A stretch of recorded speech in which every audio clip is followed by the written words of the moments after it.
Ladies and gentlemen, boys and girls, welcome back to JKWD Podcast. We're recording this Friday, the 23rd of October, 2020, and you'll hear this. It launches the 26th of October, and in between recording and launch, the Prince of Positive over here, Kelvin Ringgold, will have completed another journey around the sun.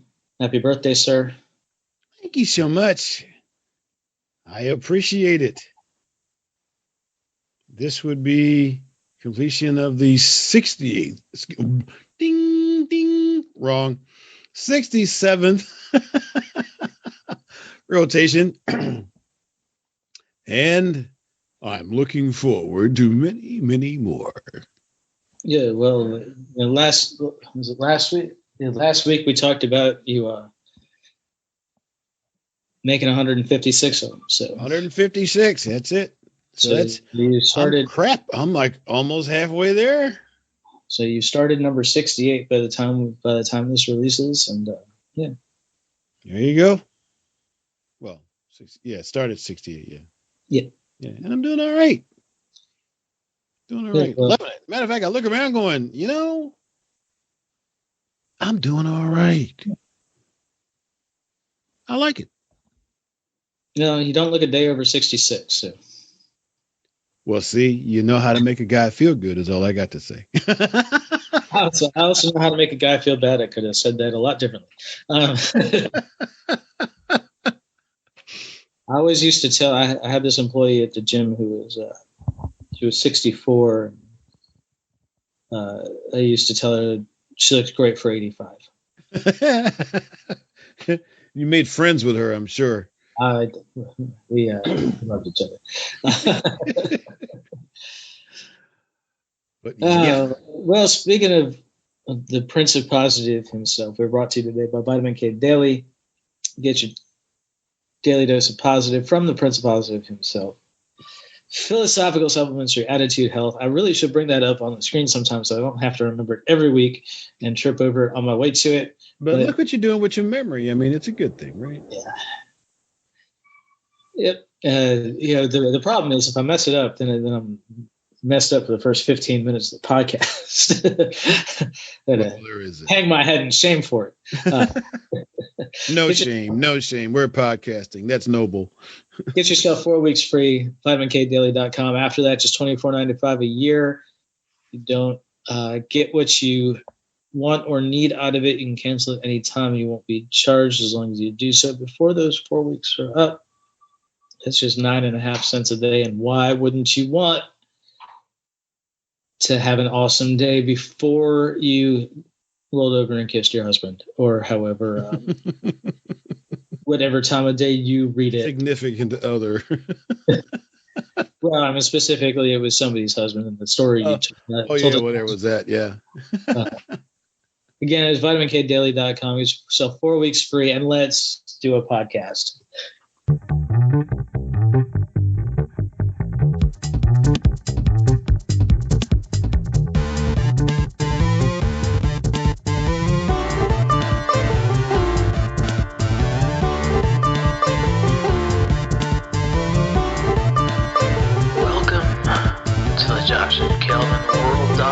Podcast, where we talk about better humanhood and teach you how to dominate your world. You ready? Here we go. Kelvin, how you doing today? I am doing excellently. Thank you very much. Thanks for asking me that while I had my mouth open in a full yawn. Almost hurt myself trying to close that sucker down. I'm sorry to be keeping you. And it's Syracuse, New York, or Liverpool is where I am specifically at 12:05 p.m. on a Saturday in the 23rd of October. It's going to be 77 degrees today. It's going to be magnificent. Wow. That does not sound like Central New York in the fall. We still got leaves changing colors and doing stuff. Half of them's off the trees, half still up, but it is an absolutely beautiful day outside, and I plan to get out in it. Good. Good. Well, it's amazing. I may not stay long. That yeah, I love hearing you describe what you see out your window because for people who are only hearing this in audio, we record this on Zoom, and Kelvin uses a virtual background, and it means basically that he's got a green screen behind him, or at least a flat colored wall, and the room that I see on the screen is not the room that he's sitting in, and so the stuff I see out the windows in a room that he is not actually sitting in is way different from the stuff that he sees out his actual window. Well, when I build that room in my house, you're going to build it with those things. We're going to build it with those in mind, so I can speak authentically. Well, it's just a matter of having to.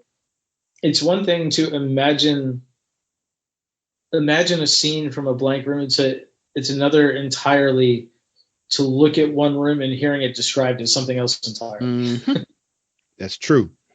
But that's what low-cost drugs are for. I didn't say that. Forget that. How are you today, Mr. Scheer? I'm doing well. We've done some projects around the house. If you can't hear it in the audio, I'm recording from a different room. Back on a decent microphone, which keeps unplugging. When it's plugged in, it's great. And yeah, I got some more cleaning up to do around here, but the big thing happened this week, and it moved the desks out into the garage, which is our new workspace, and it's very quiet in here. I got some mats down on the floor, got a carpet up under the desks. My desk is a big monster of a thing. It's like a bank manager's desk. It's got a little overhang, where two people could easily sit on the opposite side and fill out plenty of paperwork. It probably weighs 200 pounds, and the only way it gets through a door is if you put it up on its side. It's 40 inches deep. And did you do that alone, Mr. Scheer? Did. And some of it, because of the way my house is, so it was easy enough to get it. I mean, it wasn't super easy to get it up on its side, but I got it up on its side, and I got it out the office door and down the hallway. But then, in order to get it into the garage, I had to get it through my laundry room, which is basically a short hallway with two doors and a small step down into the garage. And I wound up having to take 8 or 10 trips out the garage door because there wasn't enough room in the laundry room to squeeze around the desk. Got it. To do pushing and pulling. Mm-hmm. It involved it did involve a crowbar and a couple of bricks. So it was genius. It was a pretty complicated process, but I got it done on my own. And I'm glad nobody watched me do it, because if anybody had actually watched me do it, my wife definitely would have been yelling at me for doing it my own. But at any rate, we're in a new space, got plenty of house projects done. But hey, here's what I wanted to talk about this week. This launches on October 26th. Here in the U.S., that's 8 days from Election Day. A lot of people have already voted. So as of this recording, just about 51 million people have cast ballots. Considering that in the 2016 election, about 138 million votes were tallied, we're well up over a third of that, and probably heading toward about 35 million absentee ballots have been filed, and the balance, the other 15 million, 16 million being early voting. I know here in Georgia we've been open, or not as many. It's not every polling place, but every county has a couple of has at least one place open. We have 2 or 3 open that are open for 2 weeks before the election, and then they close down. They close down the Friday before the election, and then election day itself will be on Tuesday, November 3rd. I've seen some long lines outside at least one of the early polling places. I don't know about the other one. Mm-hmm. So we'll see what turnout looks like, but it looks like it's going to be pretty high this year. We're not in the candidate endorsement business here, but we, or at least I like to say, we'll talk about this, but we'll talk about there aren't a whole lot of countries where we get to talk about, where we get to even indirectly elect our representatives. We directly elect our representatives and our senators, and we indirectly elect our president. And that's not common throughout the world. We are given a voice here, most of us, and we want to encourage. We want to encourage people to use it. Hear, hear. I do intend to vote. Good. I have given the absentee ballot a thought, but I'm like, I kind of like walking into the room and doing that manual thing and knowing it got there. Yeah, I do too. But we took absentee ballots this year, and we were able to track them, and they were both accepted. Mm-hmm. So, we got that done. Cool. How has election day changed over your voting career and over what you remember as a child? I didn't know nothing about it as a child, but I joined the military mm-hmm. when I was 17 years old, the Air Force, and that's when I registered to vote and started voting. And it really hasn't changed much in my world. I go down, vote, I fill out that form. They make sure I'm who I say I am, or make sure I at least match somebody on the list. And then I just do that. So were you voting in the military? Were you actually going to a polling place, or were you voting by absentee? Well, when I'm trying to think if I was stationed overseas doing any. I think I was always in the United States when it was time to vote. So I just went to a polling place. But I mean, it's been a very orderly process. We walk in, we show our ID, we get marked off to give us a ballot, and we take it into that little room, close that curtain, mark our choices, put it in that machine, get up and leave. So you still have like a booth with a curtain in New York? As of the last time, yes, we still had a booth with a curtain. Yeah. So we here in Georgia. Now I grew up with we always went with my parents when they went to vote. So we would go into the back then it was the big thing where you had to flip the.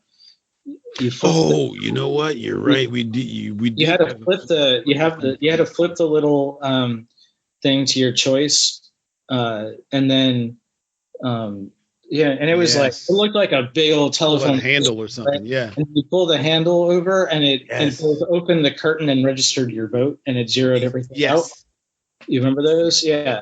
Yeah, So I remember I do growing remember up, those. These. and I think my first election was the last one that we used those.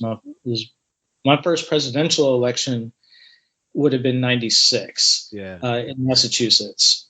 96. And now in Georgia, we're using, we're actually using touchscreens. Ooh. So I went through, I think the last time I voted in New York, it was the optical scans where you fill in the bubbles Yep. and you slide the card in the machine. Yep. And it reads them and it takes off your number. Now here in Georgia, I walk in, show my ID, they check me off, and they give me a little access card. Mm-hmm. You put your access card in the reader, and the ballot pops up on the screen, and you go back through. You go through. You select your candidates. You answer yes or no on the ballot question, Yeah. and then it gives you it gives you a review. It's like, if you want to change one of these votes, you let us know. Mm-hmm. And when you're done, you just press a button that says register your answers. You register your answers. It kicks your card back out, and they go back and they zero out the card or whatever and send it back around. Yeah. No, I haven't had that technology. So yeah. So that's how we're doing it. Well, after the last election, and as much stink as there was about who knows what it's going to be this time. Yeah, well, it's strange that so many different systems exist, and all the states are allowed to use different ones. Mm-hmm. You remember 2000? That was Bush Gore, and it ended up in the courts for like 6 weeks. Yeah, and it was mostly hinged on the Florida one, which used punch cards. Mm-hmm. And a lot of the lawsuits revolved around hanging chads. You remember that? Oh, yeah. Really? When people would would hit the punch card, but the tab wouldn't fall out entirely. It would just be dangling. Oh man. Glad I wasn't in that cluster. Yeah. So notice I only used half a word. Yeah.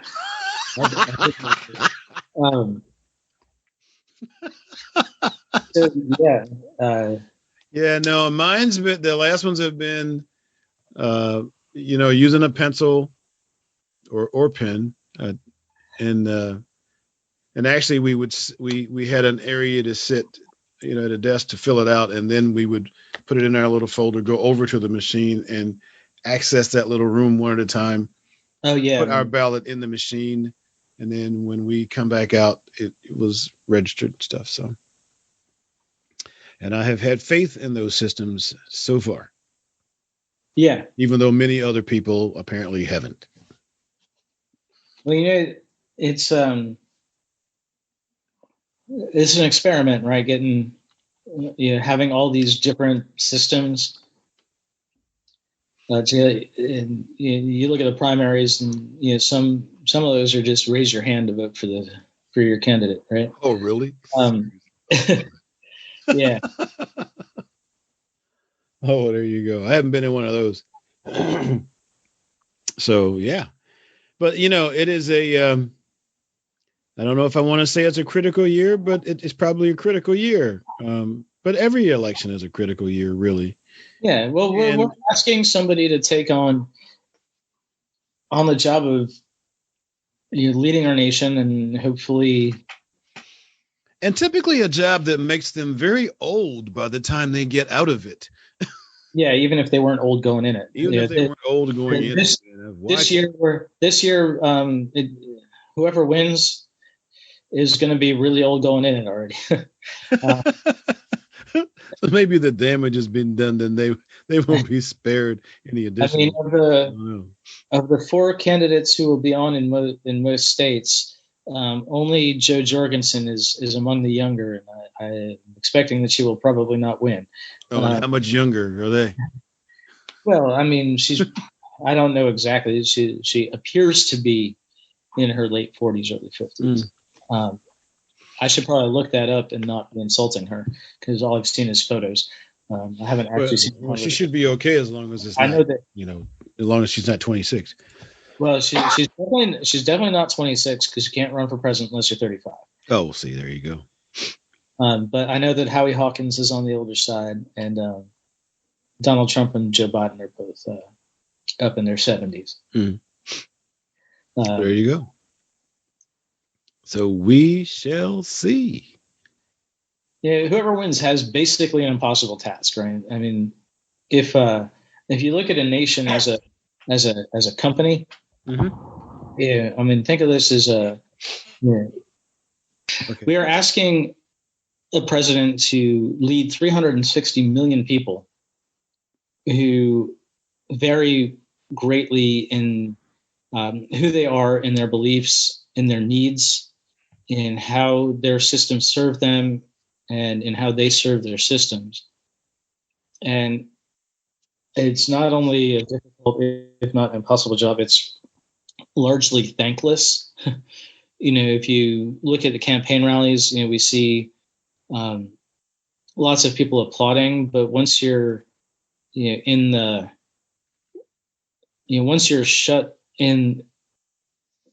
up in the White House, with nothing but your advisors and your family, you don't have thousands of people clapping for you and shouting what a great job you're doing. You just have work to do, and a lot of the work serves the future more than the present. So, it's also, and you project the needs of the future, because even in the short term, the stuff that this Congress and this president were doing in 2018 did not foresee a pandemic coming in just 15 months. This time 2 years ago, we were not preparing for 50,000 businesses, or however many it's been, to shut down, and for 30 million people to be suddenly out of work, and for large corporations to be declaring bankruptcy. And it's hard to tell what we're going to need in just a year, never mind in 4, 5, 10, 15 years, to keep our country growing and moving ahead strongly in the world. So it's a tough job. Whatever you think of whoever's in office, and however you think we should be doing stuff, it takes a lot of. We have the benefit of hindsight in a lot of situations, and we don't consider what we might need for the future. How that applies to the future. Hindsight's good sometimes, but social climate can change so quickly. Yeah. So quickly. And it can reverse. It's crazy stuff. So I decided a long time ago, about the time that JFK got shot, I didn't want to be president anymore. As a young child for many years, that was my thing. What do you want to be when you grow up? I want to be president of the United States. Then after JFK got shot, I wasn't so enamored with that job anymore. So here I am, a life coach, motivational speaker. Hey, what do you do with that? But you know what? You enlisted in the military, and there are a lot more soldiers getting shot than presidents. That is correct. I did hedge my bets by joining the Air Force, however. It was less of that. But at any rate, it was still I spent 20 years in the Air Force, and then I've got my baby boy spent I think 6.5 years in the Navy, and he in the Navy had some philosophical conversations. Parted company, and my eldest son, Kelvin Jr., actually joined the Army the January after 9/11 and is still serving. So he did 2 tours he's coming up on his 20 years then. He's coming up on his 20. He did 2 tours in Iraq and 1 in Afghanistan, and now he's been stationed in the good old U.S. for the last few years. So, well, now that new one that's calling you Pop, you just need that one to join the Marines, right? So we got the. Oh, yeah, I'm hoping we can just do away with wars and stuff, but as she grows up, so we don't have to worry about that anymore. Yeah, well, you're going to need a Space Forcer in the family too. Oh, well, there you go. Something else to look forward to. Yes. Where's your granddaughter? Well, she's on the new space station that's out there. And yeah, working on that. Well, I'm not working on that. I'm working on living to be able to see wherever she is. There you go. Well, Elon Musk says that they want to start sending people up to build structures on Mars in the next 4 years or so. Well, yeah, I'm guessing Elon Musk can get that done. He seems to be rather exceptional. Yeah.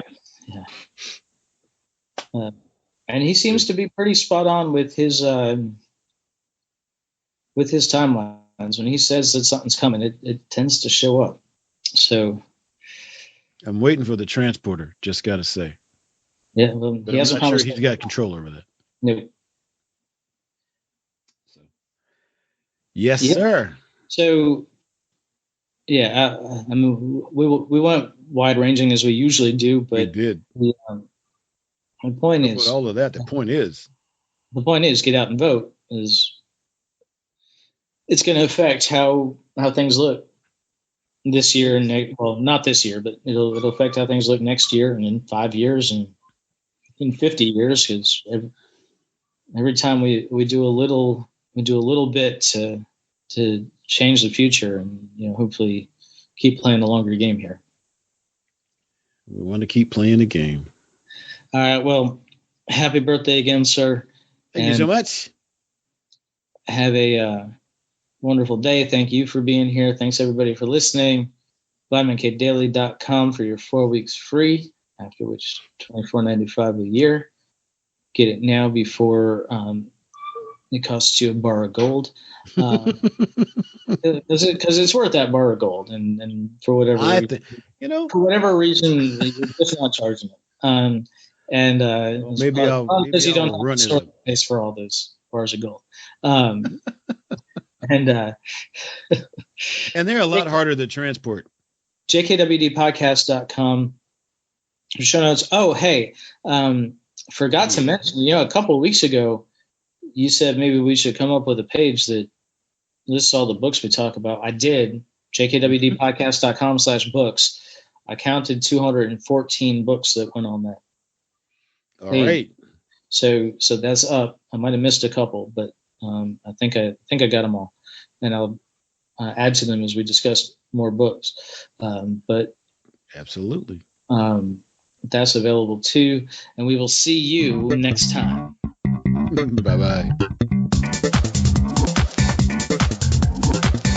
Hey, thanks for listening. Show notes and more at jkwdpodcast.com.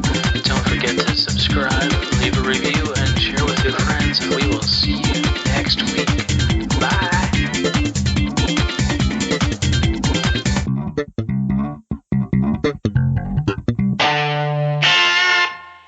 A Better Humanhood production.